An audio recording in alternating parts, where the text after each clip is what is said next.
નમસ્કાર.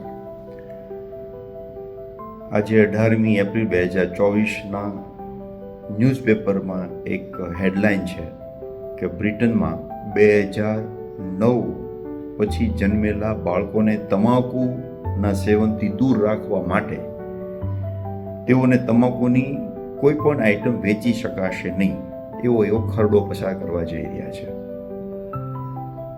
જે બતાવે છે કે નવી પેઢી માટે આપણે કેટલા ચિંતિત છીએ.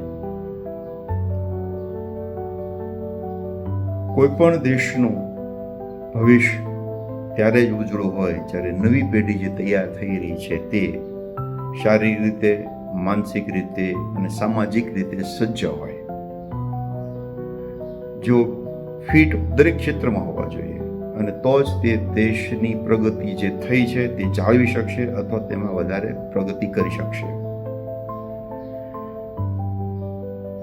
મારે સંશોધન અર્થે ફ્રાન્સમાં ઘણીવાર જવાનું થયેલું. તો જ્યારે હું ફ્રાન્સમાં હતો તો મેં એક જોયું કે 90% વધારે કોલેજ સ્ટુડન્ટ હોય કે સ્કૂલ લેવલના વિદ્યાર્થીઓ સિગરેટ પીતા. એમાં લેડીઝ અને જેન્ટ્સ બંને આવી જાય.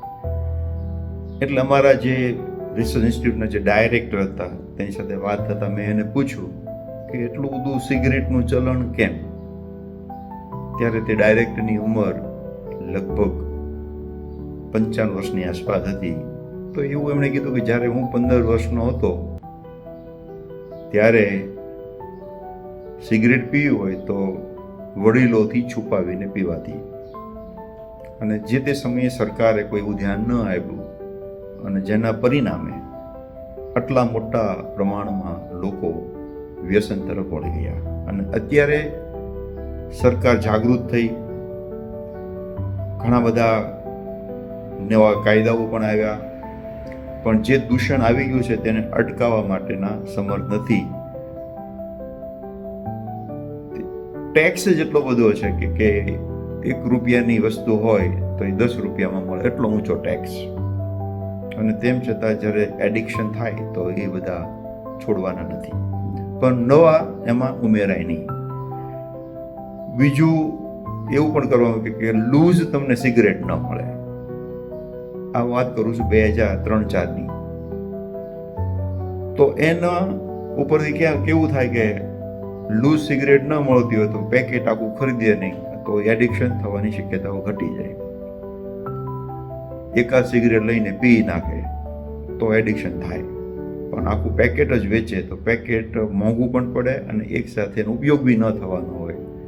તો નાના જે બાળકો કુમળી વયના છે એનાથી દૂર રહે, એ કોન્સેપ્ટના આધારે એવું શરૂ થયેલું. હું જાણું છું કે આપણા દેશમાં પણ આવું શરૂ થયું છે કે લૂઝ સિગરેટ વેચી ન શકાય, પરંતુ કાયદાઓની છટકબારી શોધીને અથવા બહુ એક મામૂલી દંડ થાય છે, એની કોઈ બીજી સજા ન થતી હોય. એક વખત ભાવનગરના એએસપી સાથે વાતચીત થઈ ત્યારે એવું કહેતા હતા કે મામૂલી દંડ થાય છે. તો વહેલી તકે આપણે પણ જાગવાની જરૂર છે કે થોડું કડક કાયદા થાય. દંડ એટલો વધારે હોવો જોઈએ કે એની કમાણી કરતાં વધારે થઈ જાય, તો અને તો જ અટકશે. નહીંતર ગણતરી એવી કરે કે એકાદ વખત પકડાય તો આપણે દંડ ભરી દઈશું, પણ એની સામે કમાણી તો વધારે છે. તો કમાણીથી વધારે દંડ હોય તો આવું કોઈ પણ કામ કરતા અચકાય. આપણે બધાએ જાગૃત થઈને આપણા બાળકોને તો સમજાવવા જોઈએ, સાથે સાથે સરકારશ્રી પણ એક કડક નિયમ બનાવે અને મોટા દંડની જોગવાઈ કરે. એમાં સરકારને કમાણી પણ છે. તો આ બાબતે વિચાર પહોંચે જે બી સત્તા જેમની પાસે પણ છે, તો આવતી પેઢીને આપણે બચાવી શકીએ. નમસ્કાર.